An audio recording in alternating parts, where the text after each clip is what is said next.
any declaration, any interest that they may need to declare in relation to any of the matters on the agenda today. I, for one, say that I have no interests to declare.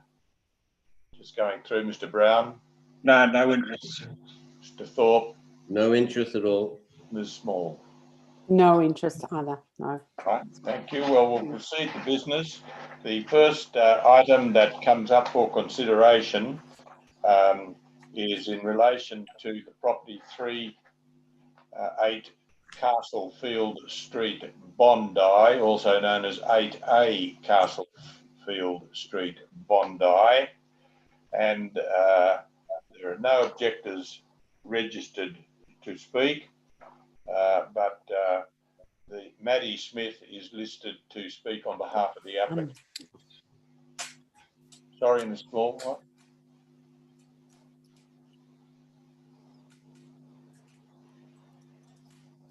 Maddie Smith, are you there? I am, yes, thank you. Good. Your 3 minutes starts now.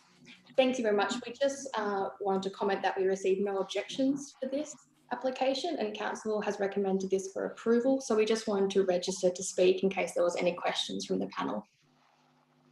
Thank you. Any questions from the panel for Ms. Smith? I have no questions. No. Mr. Thorpe? No, other than to compliment the architect on the submission.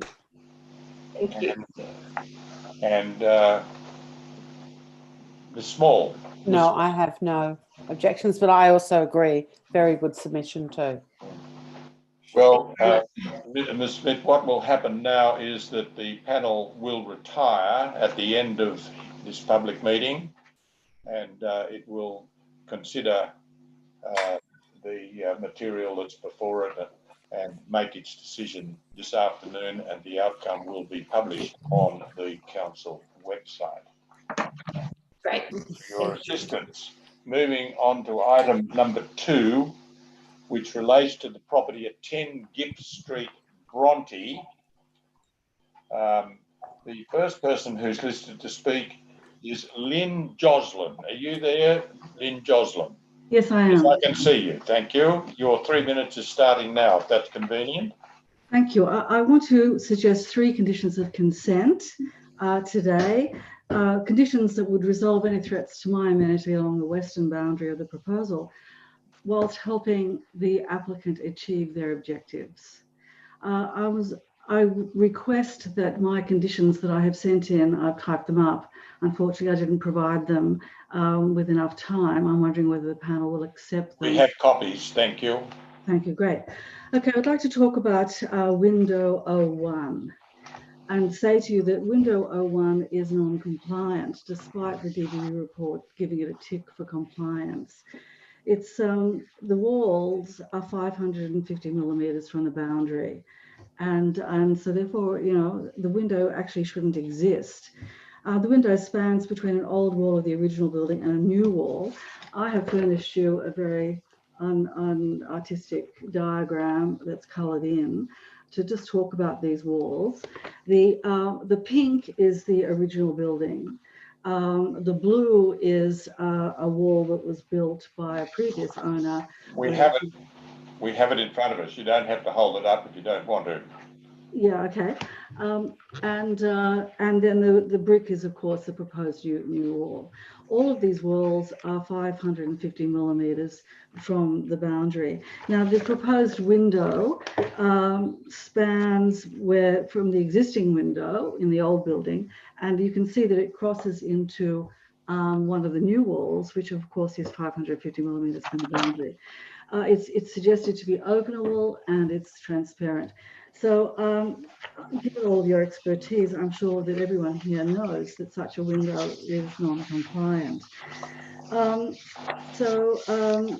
If a new window is proposed, it should be, according to the DCP, so what the proposal is to brick up the old window and put in a new window.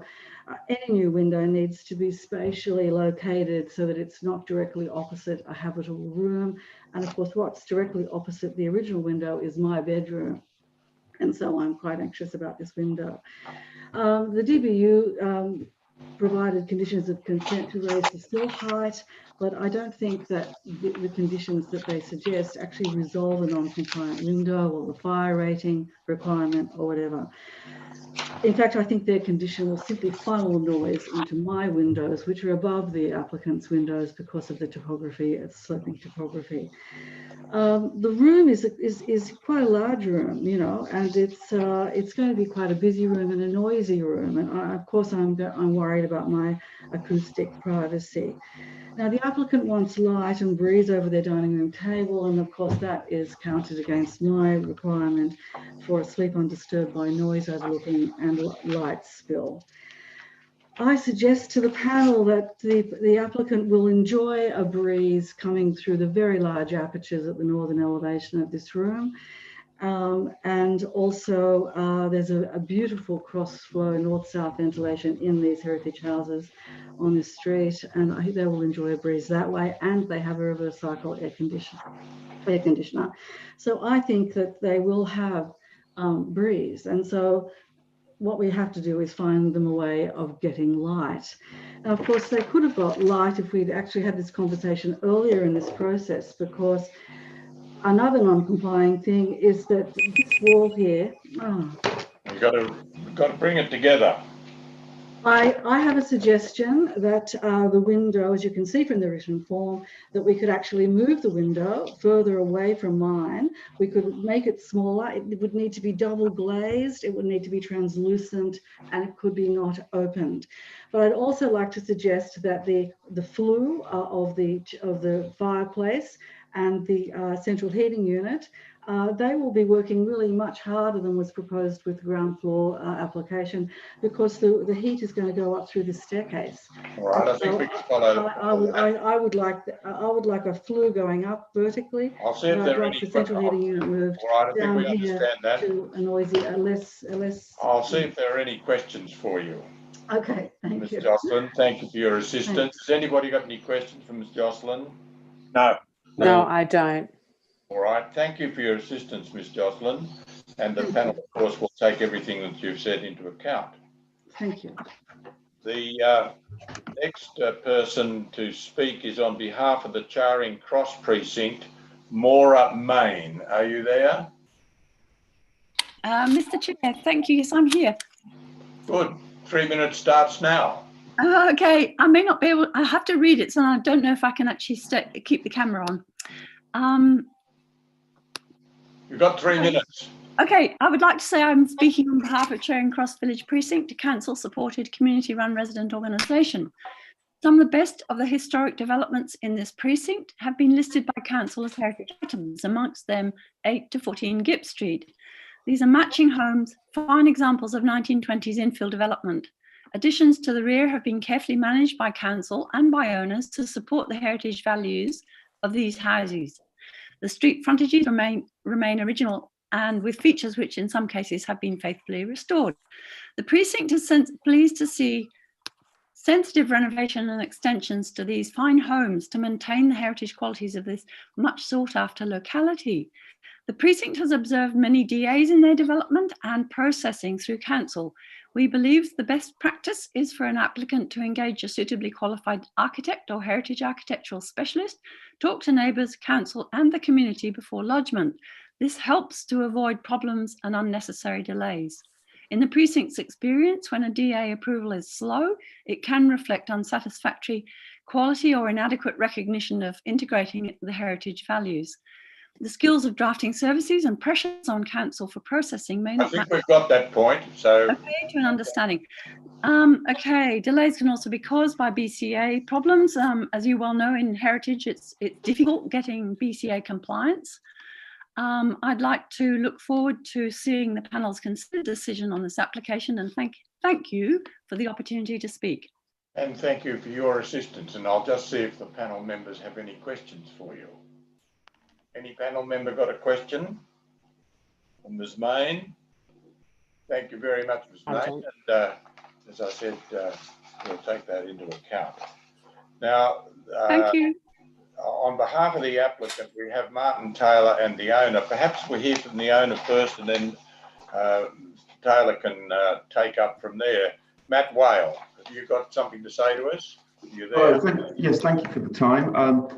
Really very simple message, which, as Moira was just pointing out, we're actually the last of the set of four to take on a modification at the rear of the house, and we would be the third to have a first floor extension. We are totally focused on heritage compliance, and we've been enjoying a very positive dialogue with council over the past few months on this. After all we're asking for is 1 bedroom and 1 bathroom upstairs, which is much needed in our family of 4 with 2 teenagers. We have looked at making sure that we got the minimal impact on this from the street, entirely consistent materials, and we really look forward to the ability to get this much needed space for my family. And I'll ask Martin to talk to some of the other points raised potentially around windows and compliance. But I think that Lynn's point around the breeze is a good one. In fact, we hardly have to use our aircon because we had such a great breeze. We have a grill at the front door. So I don't think that there's a lot of merit to the argument that the aircon will be working double hard, because we actually have a very cool house and we enjoy a through breeze very often. Mr. Whale, I'll see if any of the panel members want to ask you any questions prior to calling on your expert. Has anybody got any questions for Mr. Whale? I don't. All right, thank you for your assistance. Thank you. Mr. Taylor, Martin Taylor. Okay, well, thank you very much. Thank you very much for the opportunity to speak. I'd just like to, my main point, of course, is that Matt approached me to work through his design, having previously had quite a long journey on this process, and that's been positive to work with in terms of engaging with my suggestions for design, with the broader brief and with the concerns through the dialogue with Waverley, through heritage and understanding his neighbourhood and neighbourly concerns. My background is I'm an architect with experience, about in heritage. I'm sorry, you're going in and out. You said you were an architect? I'm an architect. Yes, you're fading in and out. So if you could keep addressing. Beg your pardon. I'll switch my video off and it might help stream quicker. So yes, I'm an architect with 20 years experience, a lot of that in heritage. And as I was saying, it's been a delight working with Matt, and I'm obviously very supportive of his application. It's been very interesting to listen to both Lynn and Maura, whose comments are very sensible. And I think we are very keen to take on board a good design outcome here. The window in question, of course, with regard to W1, is basically a larger version of the existing window. And there are obviously ways we can deal with some of the overlooking issues. So just wrapping up, I'm very supportive of Matt and his application, and we're very keen to come up with quality outcomes for both houses and environment and neighbourhood. All right, thank you, Mr. Taylor. There might be some questions about this, and I'll just see if the panel members want to address them. Ms. Small? No, I don't have any questions. Mr. Thorpe? No question. Brown? Just a couple of questions. Mr. Taylor, I'm looking at the elevation, the east elevation. I'm struggling to see how the two different, the original roof form and the new roof form, integrate properly. They seem to be very disjointed, and also I'm concerned about the little dormer on the side. And now that's visible from the street, and it seems to me that the house is symmetrical from the front, and what we see, if you look at it from the front now, will be this dormer that sticks out beyond the existing roof form. Okay. Can you just respond to that? I must admit, I'm a little unsettled about the addition, because I just don't seem to think that it's an appropriate transition from a heritage item to an addition. I'm sure there are additions that can be done, but it just seems a little disjointed to me and doesn't really give the heritage building much respect. So, Okay, well, Graham, I think that's very interesting comments. This is a discussion we had as an internal design team in terms of the nature of the roofs. And this was a discussion we had with the heritage consultant at Waverley in terms of potentially infilling that zone between, which is the roof of the hip at the back of the existing property with that of the gable of the new extension. So it has been something we've looked at in some depth, and it also in terms of materially representing the new build as potentially different. Obviously, the materials in question are time-honoured quality materials, so I certainly don't have a concern with that. But this item of the roof, where we've got a gable and a hip in close proximity on the one property, has been looked at. I'm sorry, Mr. Taylor, I'm losing you with your... I'll switch off my video just in case. That's better, thank you. So yes, the heritage, we did speak to the heritage officer regarding this specific issue, and we tabled a number of potential solutions, and this is what we agreed was an acceptable solution. So we have been down that route. So that's dealing with the roof, and obviously the materials, as I was saying, are selected as quality materials and very well referenced in the area. In terms of the dormer, it's very similar in design to that on number 14, which also is asymmetrical and has a dormer at the side. It can be, and number 14 is visible from the street, but only really if you're looking for it. Its impact to the street is negligible. So I recognise the precedent set in the street, and I think it's a very comfortable outcome. It's also a time-honoured way of getting roofing lights and air into a roof space. Okay, thank you. Thank you. Thank you, Mr. Martin. The panel will reserve its decision, and we'll have a discussion. Mr. Chair, I wondered if I could quickly ask the applicant a question. Well, no, you can't. Oh, you can't ask the applicant a question. Oh, I can ask you. Well, you can't ask me either, generally speaking. You're here to tell us. I just wanted to ask you. I'm saying you can't ask us a question. Oh, right. Okay. You're here to make a submission. It's a fire separation question, which I've had quite a bit of experience of heritage and BCA. And I'm just worried about the fire separation with the new window, the window proposed in the new wall. All right, we'll look at that then. Can you please? Because of the setbacks don't comply. All right. Okay. We'll Thank you be looking kindly. at that. Thank you. The panel will reserve its decision and take all of the matters, including that last matter, into account, and the outcome will be published on the website as soon as practicable. Thank you for your assistance. Thank you for that. Thank you. Moving to matter number 3, it relates to the property at 15 to 17 Lamrock Avenue, Bondi Beach, and this is an application for modification of a determination by the panel at an earlier meeting, and the first person listed to speak is on behalf of the objectors, Mr. H.J. Keenan. Are you there, Mr. Keenan? Yes. Hello, can you hear me? I can hear you. We've got no vision, but we can hear you. Oh, I've been having some trouble streaming this meeting, so I thought, following the example of the previous chap, I will just unmute but leave the video off, as it seems to keep freezing on me. All right. Well, we'll start your 3 minutes from now and see how we go. Thank you, Mr. Keenan. For months now, many of us have been working from home due to the virus. In our case, with doors and windows shut from the dust and noise of the construction site of another virus attacking our community. It's the viral spread of boarding houses built by developers claiming generous bonuses from a government trying to increase the stock of affordable housing. However, what's happened, according to a University of New South Wales report last year, is the system is being gamed. and more than 80% of these places are let to students, tourists and young professionals, which is the intended use of this site, as stated to me personally by the developer blank.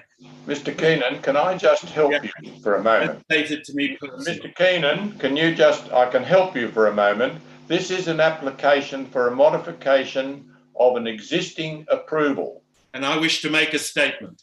Well, it needs to be a statement relating to the modification. We're not a political body. We have no. I will let you adjudicate that once I've finished my statement, if that's okay. Well, it's not okay if you're going to continue. It's not okay if you're going to continue on the same vein, because there's an approval. It's not the purpose of the Act, and Minister Stokes has acknowledged the fact and is investigating changes to curtail the practice. The Act and its bonuses were designed to assist rental stress and the needy. It is not a party house for young professionals. This massive development is a perfect example of an inappropriate development being 3 times larger than the average, according to the university report. Mr. Keenan, Mr. Keenan, I want you to stop. I want you to stop, Mr. Keenan. From the fact that the council planning did not fulfil the crucial requirement of section 4.15, Mr. Keenan, which concerns the social impact of development. I'm going to cut you off if you don't stop and listen to me. Mr. Keenan, the matter you're addressing at the moment is not an issue which is before this panel today. The approval is extant. It has happened. We are only dealing with modification to the existing approval conditions. And I invite you, if you have some concern about the modification, to address it.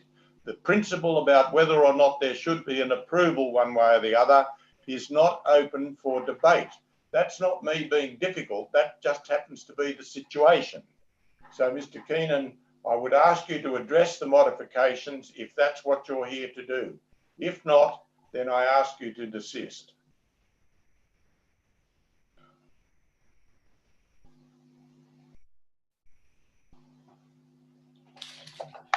No response?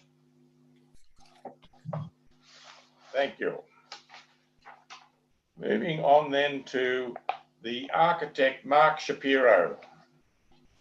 Yes, hello, Chair. Mr. Shapiro. I am there. Is it all right if our town planner, Mr. Lee Cosnetta, addresses the panel first? Because I'll be there to fill in anything that he may leave out or answer any questions. We'd be happy to hear from Mr. Cosnetta. Thank you. Thank you. Are you there, Mr. Cosnetta? I am. Thank you, Chair. Yes, thank you.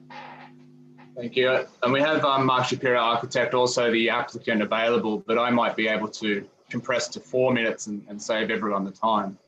Well, if that's a promise, have you got instructions to take 4 minutes and eliminate the others? I'll do my best. That's evasive. Thank you, Chair. We'll start the 3 minutes now and see what's happened. Thank you. Firstly, I want to thank Ben Magistrale for his thorough assessment of the application and the ongoing opportunities he offered us to have a dialogue to issues and clarify matters prior to the completion of his report. We reviewed the report and agree with its conclusions and all of the modified conditions of consent as written, with only one exception being condition 2B.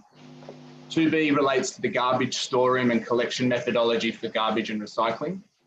It requires a wheel-in, wheel-out collection service, as well as the provision of the bin room on the ground floor instead of the basement. To us, this makes no sense and creates far more impact on the amenity of the building and the surrounding buildings.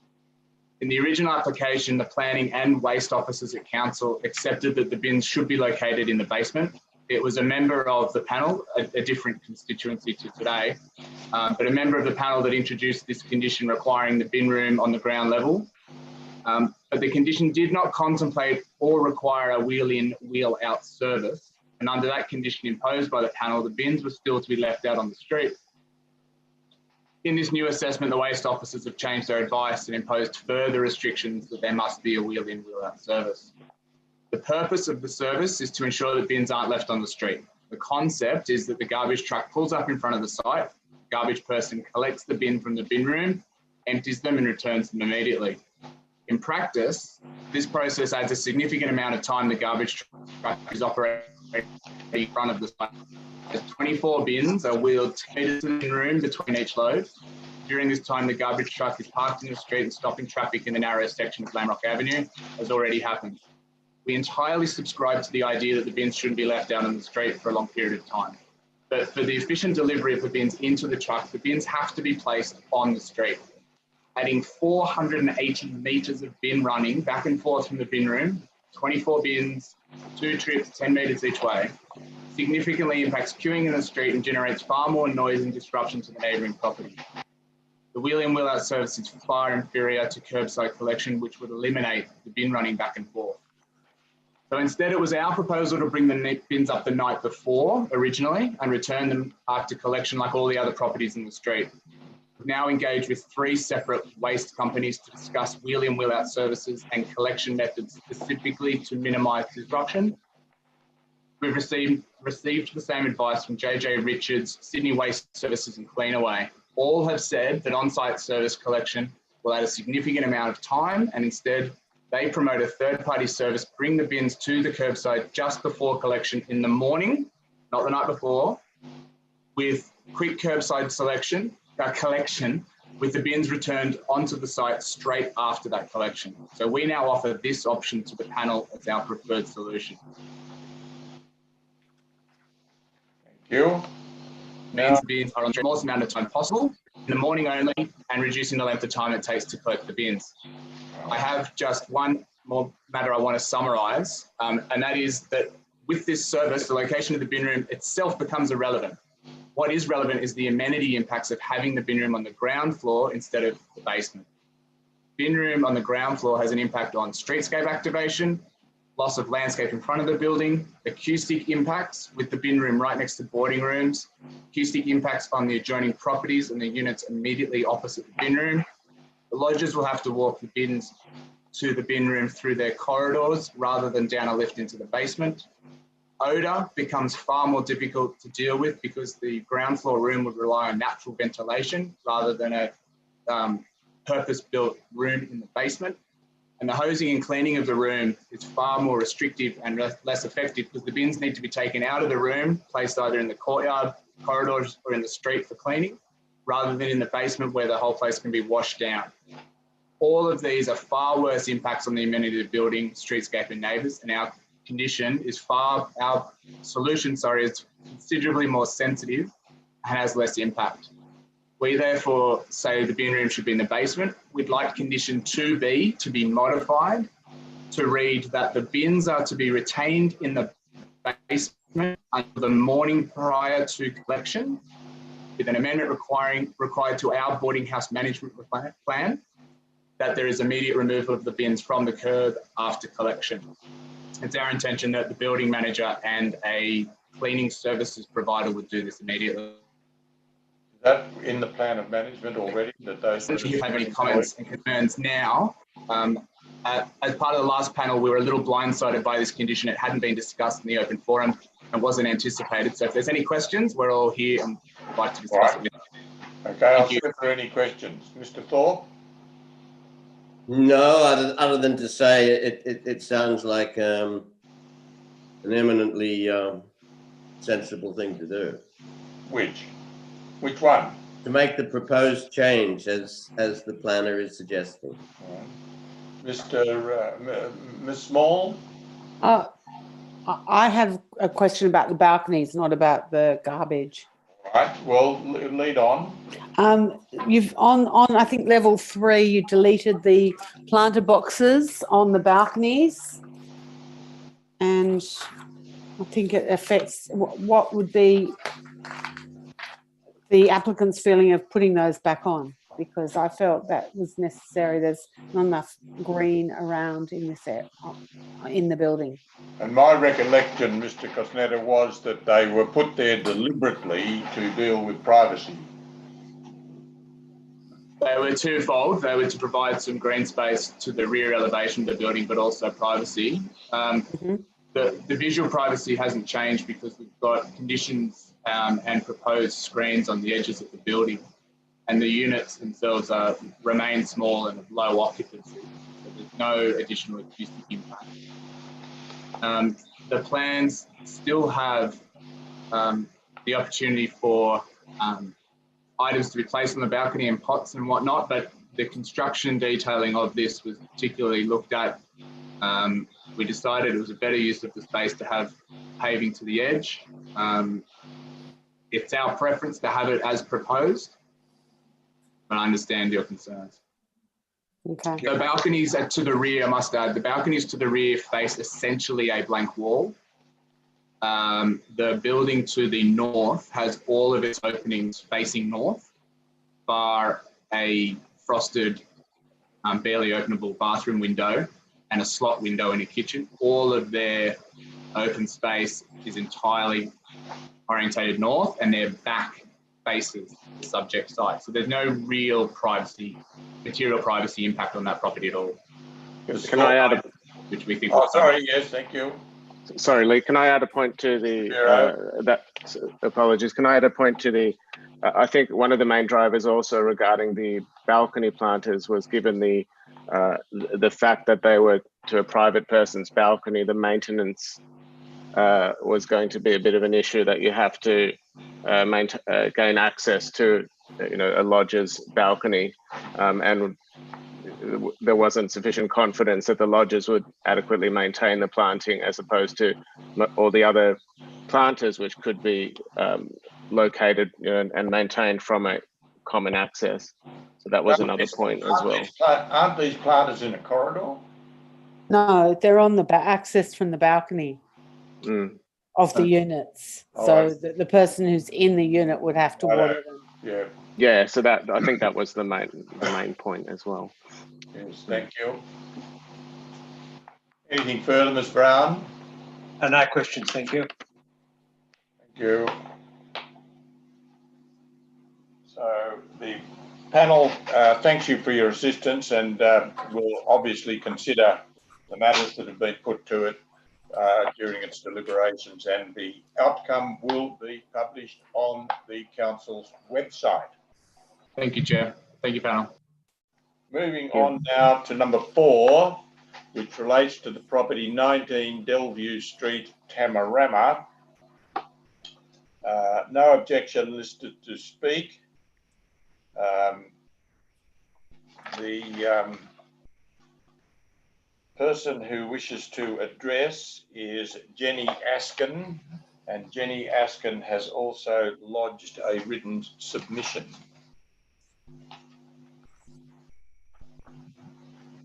Which the panel has. Are you there, Ms. Askin? Yes, I'm here. Thank you, Chair. All right. You wish to further address? Yes, so I just want to touch briefly. Thank you for the opportunity to actually provide that correspondence to you, and I hope you've all had a chance to consider it. I just want to touch briefly on the contents of the correspondence. So we're seeking the imposition of a deferred commencement condition, and this would remove the contentious component of the development, which relates to the attic. And then it would allow for much needed remedial works to go ahead to the building. So the condition, as I've drafted it, would remove all works at attic level, including works to the existing roof and all access to that attic level. Going on from there, I note that in the report there were some issues raised in relation to parking, privacy, fencing and landscaping. But in particular, it was noted that these could be dealt with by condition of consent if approval was granted.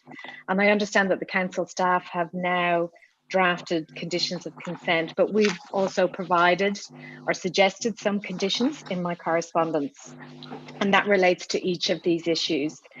In terms of the garage wall height at the southern boundary, we've provided some reasoning. It's in my correspondence as to why it's been proposed as such, but I also note that this structure can be reduced in height by 300 mil. In terms of the first floor balconies, it's my contention that they allow for suitable privacy, as the ground floor units also have space directly under these balconies. and then they have the secondary space to the front. Notwithstanding, I've actually suggested a condition allowing for a planter, but would request that the trafficable area of these balconies not be reduced. In light of all these conditions, and particularly the deferred commencement condition, we believe we've addressed the main concerns which have resulted in the recommendation for refusal. And we'd appreciate if the panel would reconsider this now amended scheme favourably. The building is in urgent need of remedial works, particularly for the garage. And by approving these other components today, the owners can actually get moving on all of these works in the immediate future. This approval would also improve the amenity of the existing units, particularly with regard to allowing some private open space. I'm happy to answer any questions you have with regard to this approach and obviously with regard to any of the conditions as I've drafted them. The first observation that I would make on behalf of the panel is that it very much comes at the heel of the hunt at a time when the panel has considered the application and now has a whole set of new criteria that it's being asked to consider, and whether there may be a more appropriate way of dealing with this efficiently and effectively, rather than having a deferred commencement. It may well be better suited to a review after the decision of this panel if it follows the assessment. Yes, and I can appreciate that, but obviously timing is becoming pretty critical for the owners, and that's why they're hoping to get some form of approval today. All these conditions can be included in the deferred commencement consent, which gives council the ownership over ensuring that it complies with it. And also, I just note that this application, we didn't have... The difficulty with that is that you're saying that you've assessed it and given consideration to the implications of what you're suggesting, but the panel hasn't. Now, I'll ask the other members of the panel who are directly experts in this matter to see whether they can amplify more on the concerns that the panel may have about this. Mr. Brown, do you have anything to... Probably only just to reinforce what you're saying. I mean, the panel has a report, one report, which is on the original application. I understand what you've done. I've read your letter, but we don't have a report on that. And while I understand the council has prepared conditions, I'm not convinced, or I'm not sure that the council thinks that's the best way to go. I think the council probably prepared conditions on the basis that the panel might decide to adopt your approach. But there is some concern from me that we don't know the full impacts of what you're seeking to do. And as the chair said, it's arrived relatively late for us to give it consideration. Yeah, can I just make one point in response to that? These conditions that I've actually proposed are all for elements that council said could be dealt with by a condition of consent should approval be granted. So we're not trying to introduce any new components that they haven't already assessed. I just think it's important to take that into consideration. Okay, I understand. Thank you. Mr. Thorpe, do you have anything to assist? No, I think I would agree with other panel member Graham. I'll just leave it at that at the moment. Thank you. Ms. Small, you got any question you'd like to put? No, I agree with the other panel members that we've looked at it the way it is, and then to be given something different on the day, need time to assess it. Just consideration to the point of view that you've put on behalf of the applicant, and we'll certainly consider those observations before the panel makes a final decision in relation to the matter. Certainly won't be doing it here in the heat of the meeting. Therefore, the panel will meet after this public meeting and decide which way to deal with this matter. Okay, if I could just make one last closing comment. This is not a different scheme. This is a scheme that's deleting a significant element, but everything else remains the same. So I think it's important just to consider that when you're discussing it. Well, I think we're quite capable of understanding that. And I know. Thank you for your assistance. A good point to make, though. Okay, thank you. Moving on now to matter number 5, is it? That's the property number 629 Old South Head Road, Rose Bay. The only person listed to speak is Mr. Ted Quinton, the architect. Are you there, Mr. Quinton? Yes, thank you. I'm here along with our planner, George Caravanis. I see. And you want to talk us out of what the recommendation says, do you? Oh, you're here to answer questions, in other words. We're just, Mr. Chair, we're just here to answer any questions. We're very happy with the report. We don't wish to challenge any of the conditions. There may be some questions that have arisen in discussion so far, and I'll ask first of all Mr. Thorpe to indicate whether he has anything to discuss with you. No, I don't think I do really. I think I understand it all.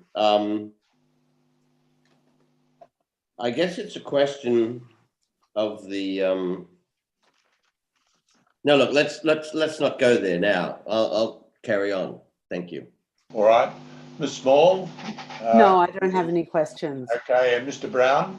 No questions, thank you.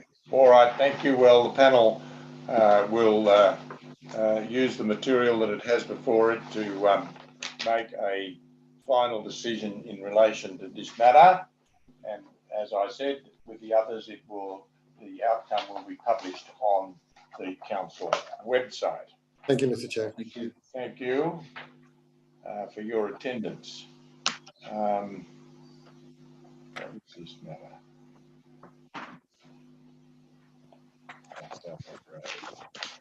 Moving on now to matter number 6. So much paper generated here. Yeah. The persons listed to speak are, first of all,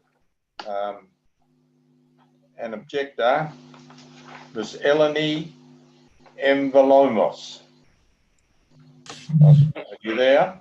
Yes, hi there. Thank you. Would you like to commence now? Your 3 minutes can commence now if you're ready. Thanks very much. Thanks very much to the chair and the panel for allowing me to speak.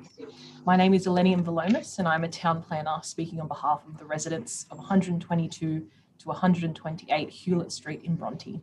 The residents of 122 to 128 Hewlett Street support council's deferred commencement conditions to reduce the external wall height of the building and remove the proposed fourth floor in order to reduce the FSR and wall height to support compliance, as well as to support the principles of view sharing established under Tenacity Consulting versus Warringah.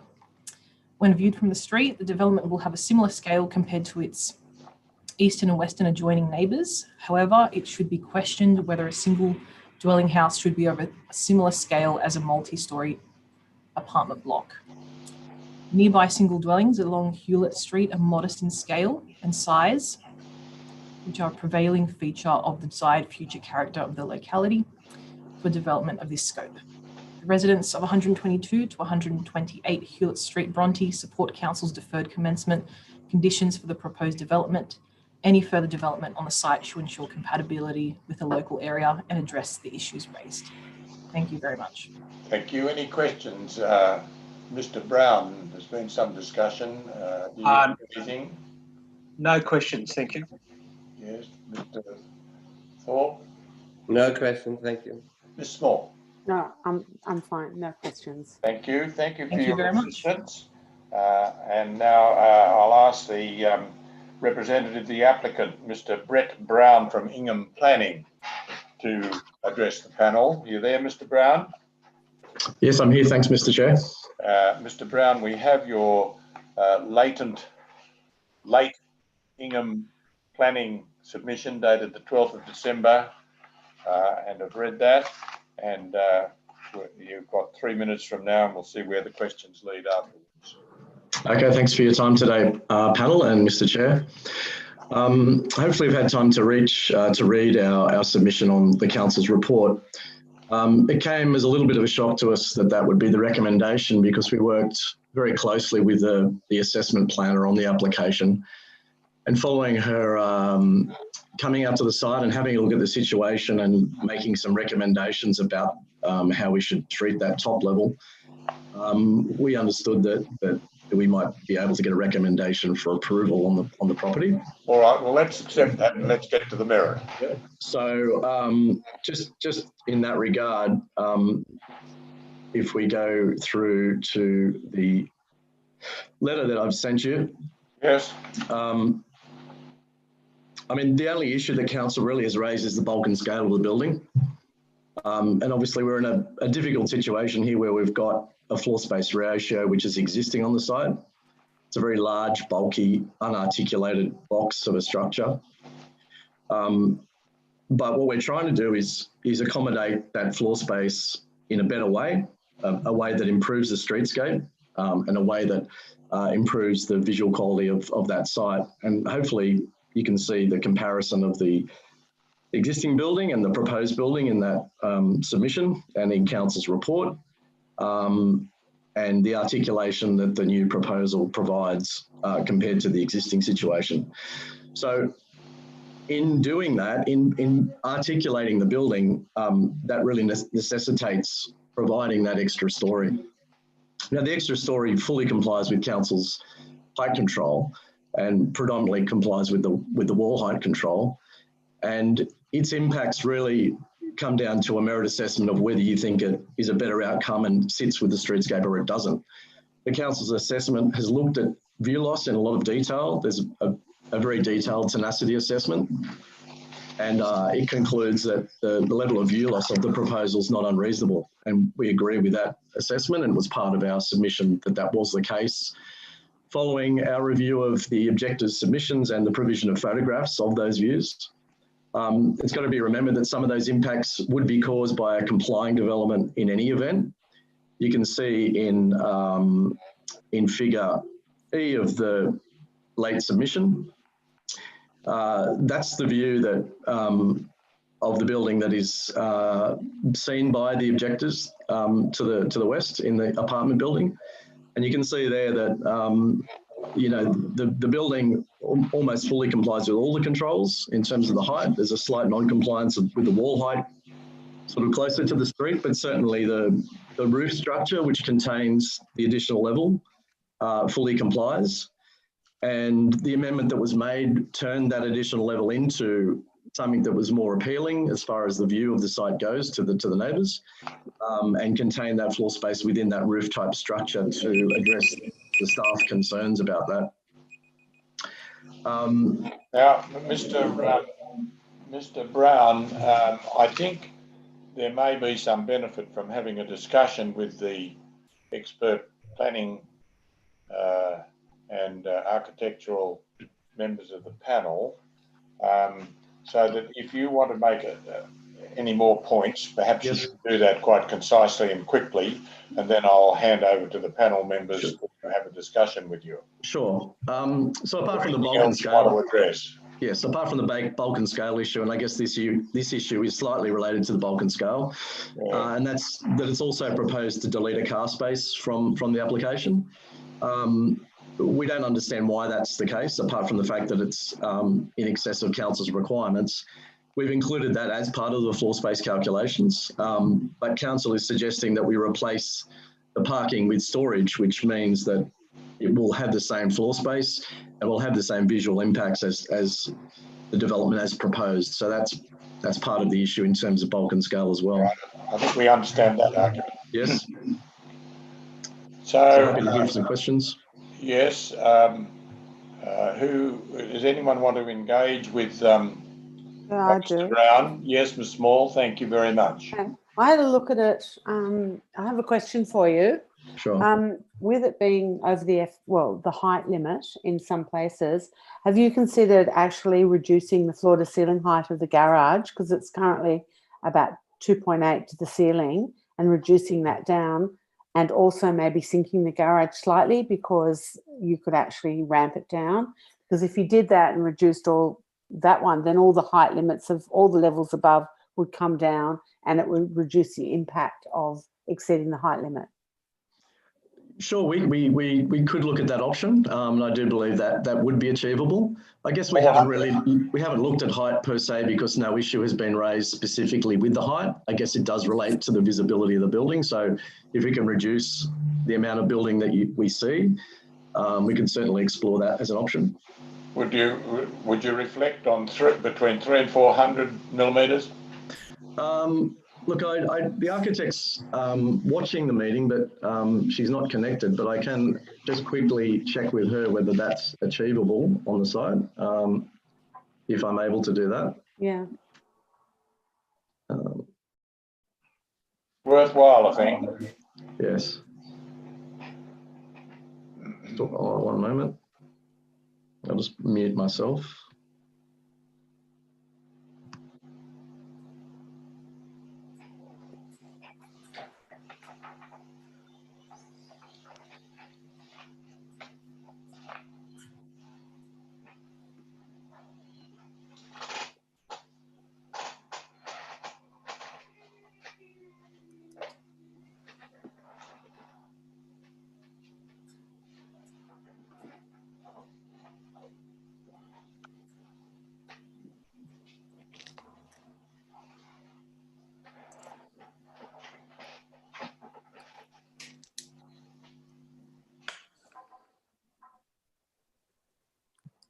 Okay, the architect believes that the garage ceiling height's only 2.5, but she does say that we could drop at 300 because there's 2.7 high ceilings in the levels above.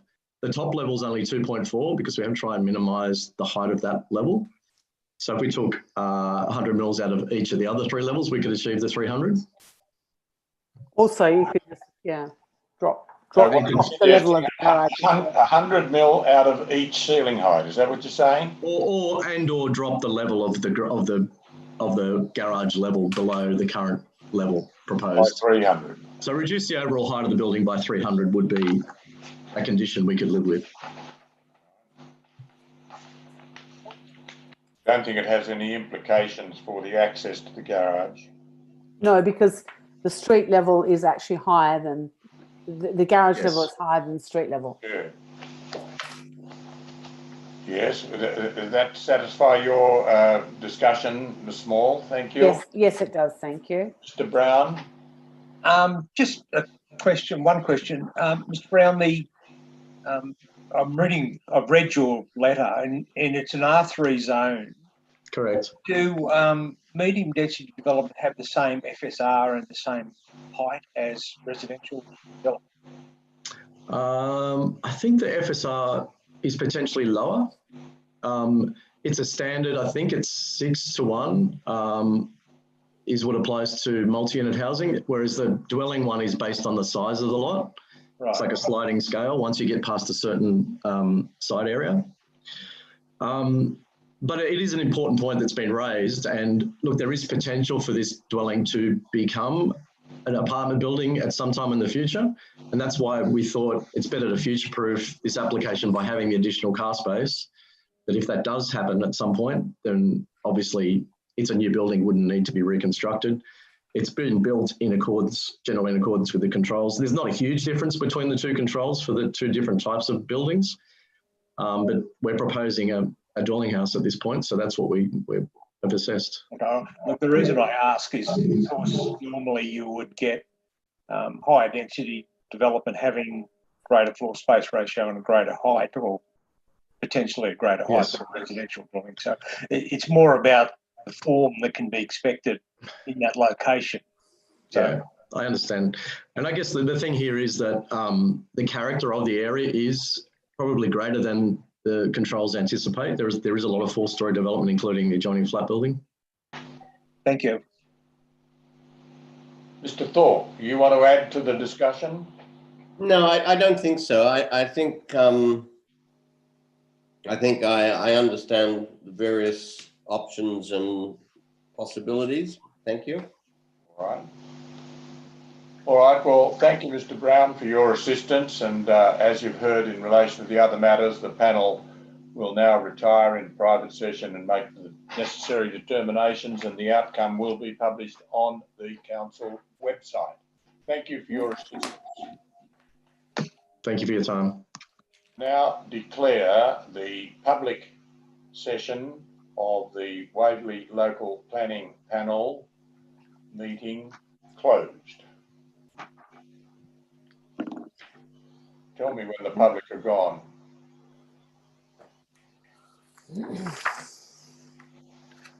Rosie. Yes, there's no one left in the meeting, just the panel. Okay. We're still recording. That's all right. I'm just going to discuss. We'll go to 2 o'clock now. Yeah, that's fine. Anything that we want council officers to do in the meantime?